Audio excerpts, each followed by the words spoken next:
Jumpa lagi sobat. Pada kesempatan kali ini kami menampilkan kisah karya Langit Krisna Haryadi berjudul Gajah Mada. Selamat menikmati. Salam sejahtera untuk Anda semuanya. Salam budaya.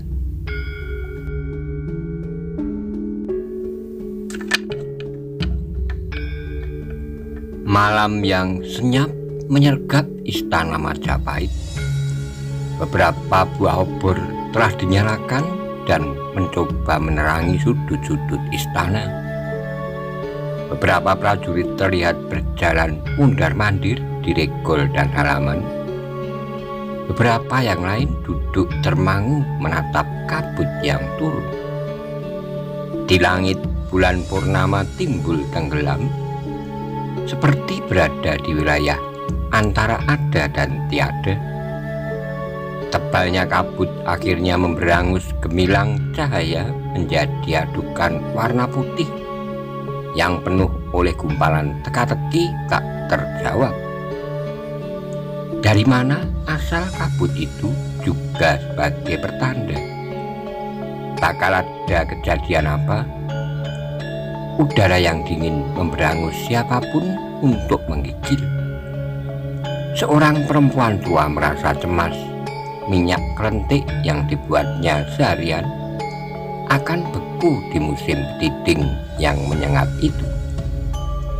Benarnya soal minyak kelentik terbuat dari santan kelapa yang membeku tidaklah masalah, karena bila hawa panas menjamahnya, keadaan beku itu akan mencair lagi. Sesungguhnya ibu kota Majapahit jarang-jarang disergap kabut, tapi kali ini benar-benar bagai sebuah keajaiban. Beberapa prajurit bahkan menjadikan kabut itu sebagai tontonan.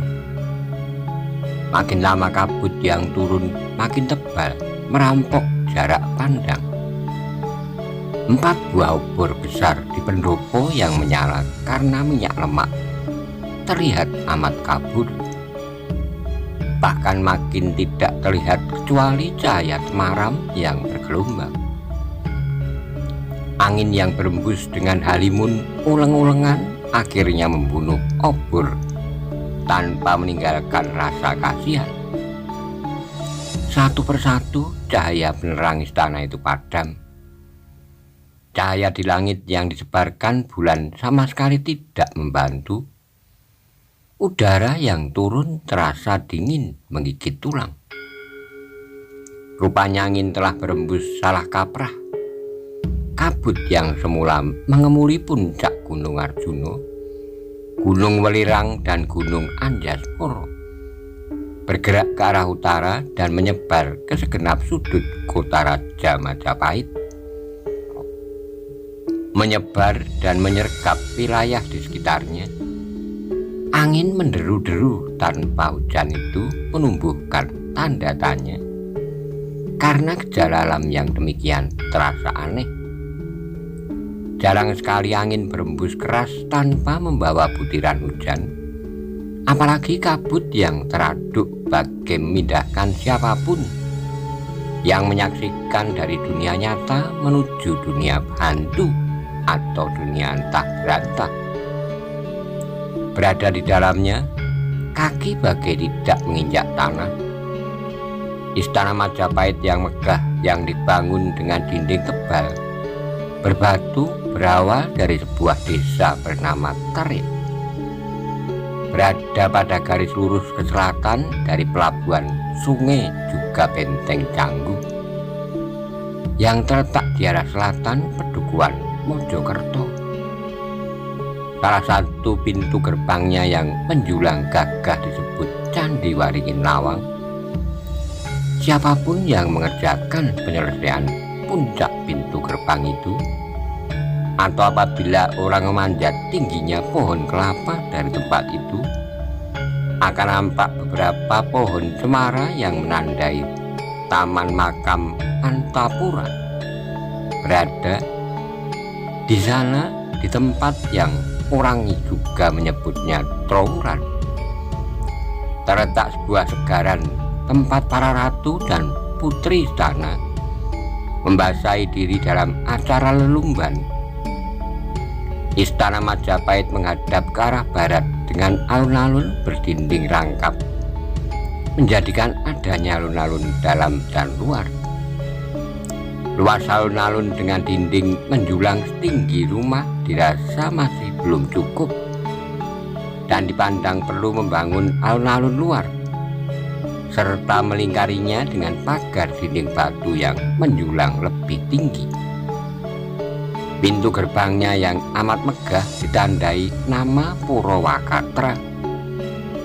Sepanjang jalan yang membelah alun-alun bagian dalam ditanami pohon tanjung berselang-seling dengan pohon Brahmastana, menjadikan istana yang lazim disebut Balai Manguntur atau Tatak Rambat itu terasa sejuk dan sangat asri. Di Balai Manguntur inilah dilaksanakan pasewakan dan pisowanan ageng, sekaligus menjadi bagian muka istana raja. Pasewakan dan pisowanan biasanya diikuti oleh segenap ksatria, para pendeta, pujangga, serta 2 orang Dharmadyaksa dengan 7 pembantu yang selalu menyertainya. Bagian utara istana diperuntukkan para pujangga dan menteri, bagian timur tempat duduk para pendeta Siwa. Semuanya menghadap ke sebuah arah, berupa rumah kecil tempat duduk raja yang biasa disebut Balai Witana. Dari Balai Witana, bila pandangan ditebarkan melintas ke depan, terlihat barisan pohon asoka yang sedang mekar bunganya, berwarna merah dan putih, sangat indah. Pohon asoka berselang-seling dengan pohon tanjung, dan pohon Brahmastana juga melingkupi bangunan memanjang bernama Panca Riwilwatikta. Bila tatapan diarahkan menembus dinding, terdapat gedung yang baru saja selesai dibangun, ditandai nama Wisma Dharmadyaksa, Kasaiwan yang Brahma Raja. Candi Bajang Ratu meski bernama candi, itu sebutan untuk pintu gerbang kota sisi selatan. Bagaimana Candi Wringin Lawang adalah sebutan untuk pintu gerbang di arah utara, yang pintunya terbuat dari terali baja. Candi Bajang Ratu merupakan bekas pintu utama istana yang juga disebut Wijil Kapindu. Berseberangan letak dengan pintu gerbang berikutnya yang disebut Candi Tikus, karena banyak sekali ditemukan tikus di tempat itu dan dinamailah gerbang itu Candi Tikus. Lebih ke utara lagi terdapat sebuah lapangan luas yang sering dimanfaatkan untuk berlatih perang. Letaknya tak jauh dari Jati Pasar. Lapangan itu dinamai Bubat, yang setiap tahun di bulan Caitra selalu diadakan perayaan besar. Sebagai pasar Tiban, banyak orang mengunjungi pasar itu untuk berbelanja atau menghibur diri. Luas lapangan membentang ke timur setengah kroso dan ke utara setengah kroso, cukup memeras keringat untuk berlari mengelilingi dalam geladi perang. Di tanah lapang yang luas ini sering juga digunakan berlatih watangan, sebagaimana alun-alun bagian dalam. Di depan Balai Manguntur juga dimanfaatkan berlatih oleh para prajurit untuk ngembat watang, bahkan berlatih ilmu perang ngeraboso musuh. Kabut yang turun tebal itu juga menjarah lapangan Bubat.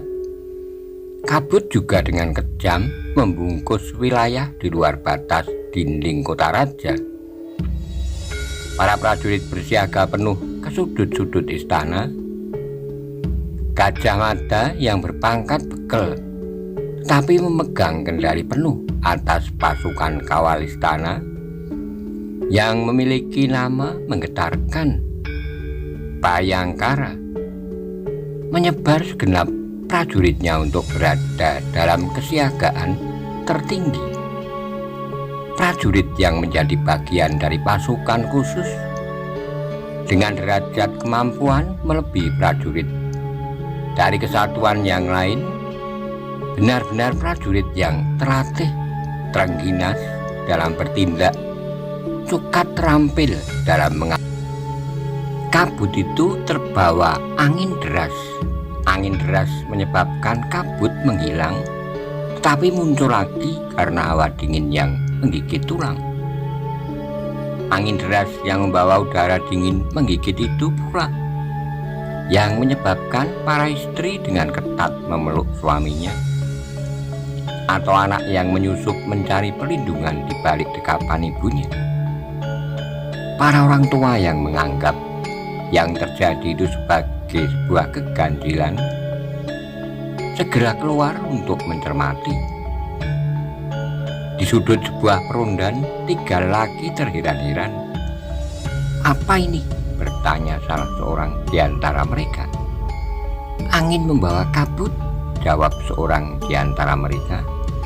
"Ya, aku tahu," ucap yang pertama. "Maksudku, kabut ini sangat aneh. Kabut ini terlalu tebal dan tidak wajar. Aku bahkan tidak bisa melihat wajahmu dengan jelas." "Itu karena matamu lamur," jawab orang di sebelahnya. Yang seorang lagi yang pendiam ikut bicara. "Tidak ada yang aneh dengan kabut ini. Hanya kabut biasa dan hanya gejala alam biasa. Hanya kebetulan sangat tebal. Di masa mudaku di kaki Gunung Sindoro dan Sumbe, aku sering berhadapan dengan keadaan seperti ini." Laki-laki yang mengaku bernama tinggal di kaki Gunung Sindoro itu menguap. "Aku mengantuk," ucapnya. "Aku mau tidur." Laki-laki itu beranjak naik ke perundan dan segera membungkus diri dengan kain sarung kumal yang dimilikinya. Akan tetapi orang tua biasanya menggunakan ngilmu titen, kemampuan untuk menandai sebuah peristiwa. Ki Wongso Banar dan Ki Diporumi, 2 orang penduduk biasa yang tinggal di luar dinding kota raja Majapahit itu, memiliki wawasan yang jarang dimiliki oleh orang lain. Apabila malam tiba, apalagi langit nampak jernih, mereka seringkali memperhatikan bintang-bintang di langit. Kedudukan bintang yang juga disebut Kartiko bagi mereka memiliki makna. Itulah sebabnya kemunculan bintang kemukus dengan ekor yang memanjang dan terlihat benderang memberi kecemasan di hati Ki Wongso Banar dan Diporumi. Apalagi kini muncul keganjilan, kabut tebal membungkus kota raja. Betapa berdebar isi dada orang tua itu. "Bagaimana menurutmu, Adi Diporumi?" bertanya laki-laki tua dengan rambut yang sudah memutih itu. "Apakah menurutmu apa yang baru saja kita lihat bukan suatu hal yang amat mendebarkan?"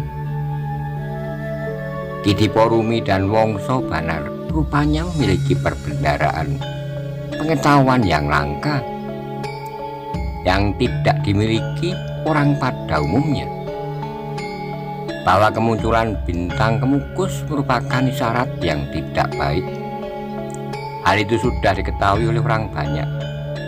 Namun bahwa munculnya kabut dengan angin deras tak berhujan, hanya orang tertentu yang menandai kejadian aneh seperti itu.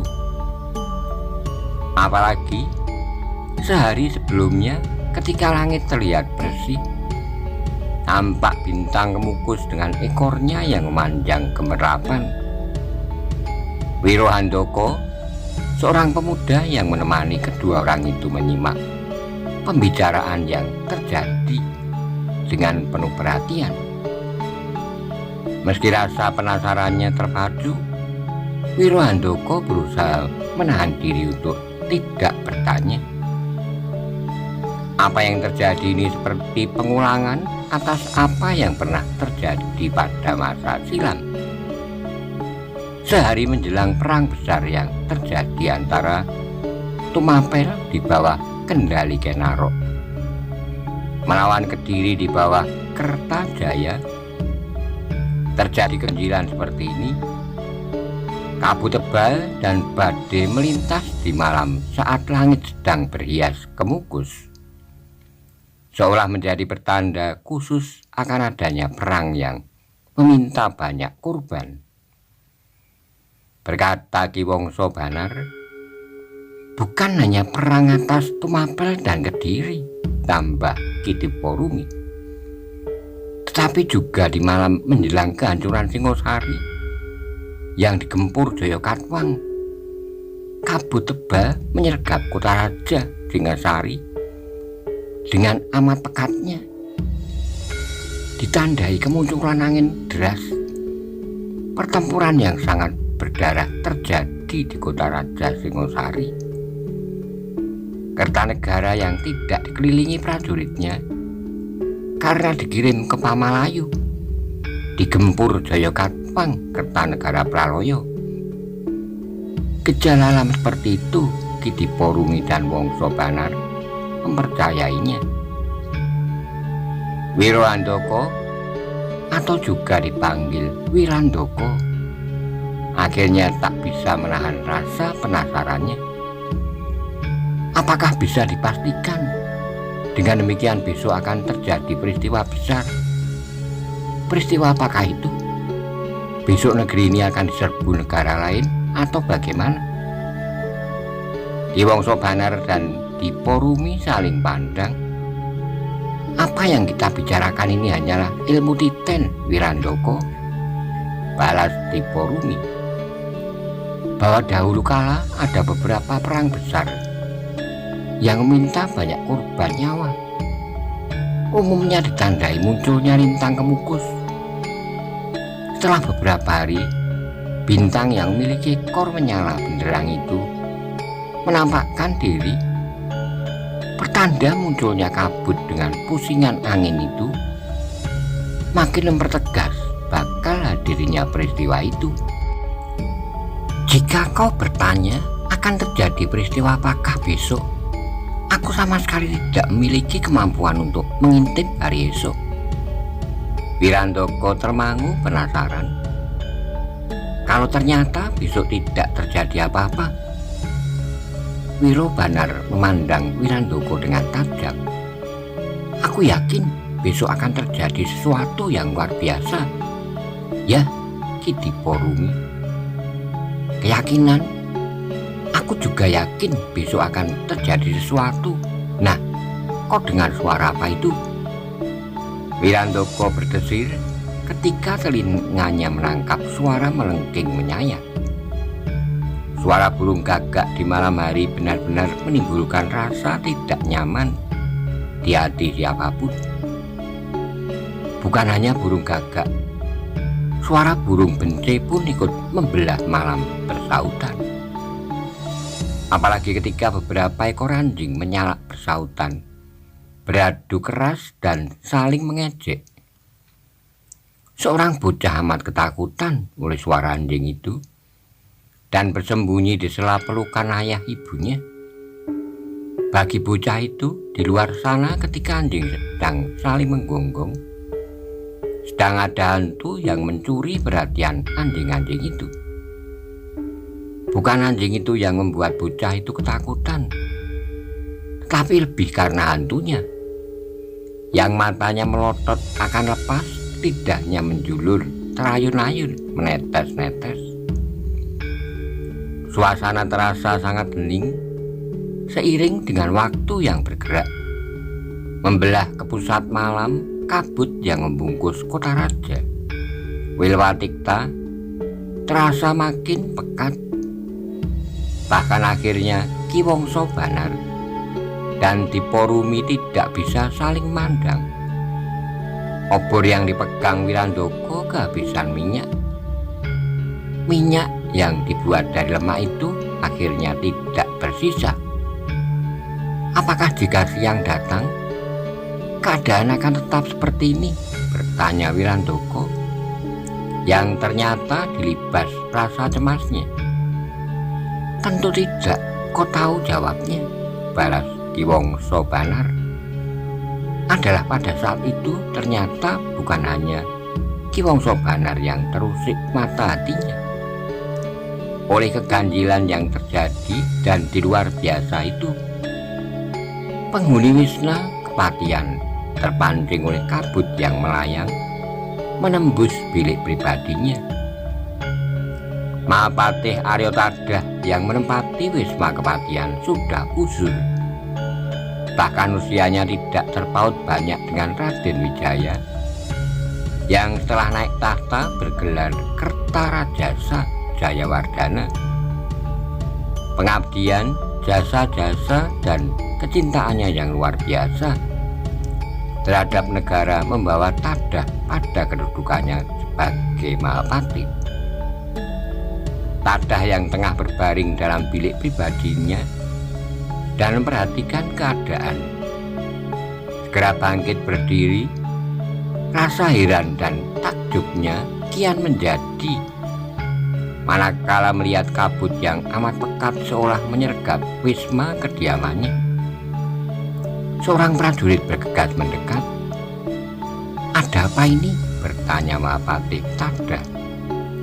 "Kabut, Gusti Patih," jawab prajurit itu dengan sigap. "Sebuah keajaiban alam tengah terjadi. Kabut tebal turun menyergap kota." Tadah termangu. Rupanya Tadah teringat tontonan langka seperti ini pernah disaksikannya sekian tahun yang lalu. Dengan tertatih Tadah melangkah turun ke halaman. Prajurit itu sigap membantunya. Arya Tadah yang tua menggapaikan tangannya seolah ingin memegang kabut itu. Tetapi sebagaimana atas udara, Mahapatih Tadah tidak menangkap apapun. Kabut yang turun benar-benar tebal. Bahkan dari tempatnya, Mahapatih Tadah tidak berhasil melihat regol depan Wisma Kepatihan. Yang terlihat hanya warna putih. Jika Tadah menengadah tepat di bagian di mana bulan berada, kabut nampak keputih-putihan. Tiba-tiba Tadah berdesir. Tadah pun tertegun. "Ada apa, Gusti Patih?" bertanya prajurit muda itu. "Kau dengar suara itu?" balas Mahapatih Arya Tadah. Prajurit muda itu menyempatkan memperhatikan keadaan dengan lebih cermat dan seksama. Ada suara anjing menggonggong di kejauhan. Ada pula suara benci yang melengking menyayat membelah malam. Namun baginya anjing yang melolong atau burung benci yang menyayat bukan hal aneh. Barulah suara yang agak ganjil itu muncul belakangan. "Burung gagak," desis prajurit itu. Terdengar suara burung gagak, burung kelam yang konon menjadi lambang kematian. Burung gagak mempunyai ketajaman indera luar biasa. Setidak-tidaknya burung gagak tahu jika ada orang yang sedang sakit, yang akan segera mati. Jika seseorang sakit dan di atas hubungan hinggap seekor burung gagak, boleh diyakini orang yang sakit itu akan segera mati. Atau jika burung gagak hadir di sebuah tempat dalam jumlah yang banyak, sangat mungkin di tempat itu nantinya akan terjadi bencana yang akan banyak menelan korban jiwa.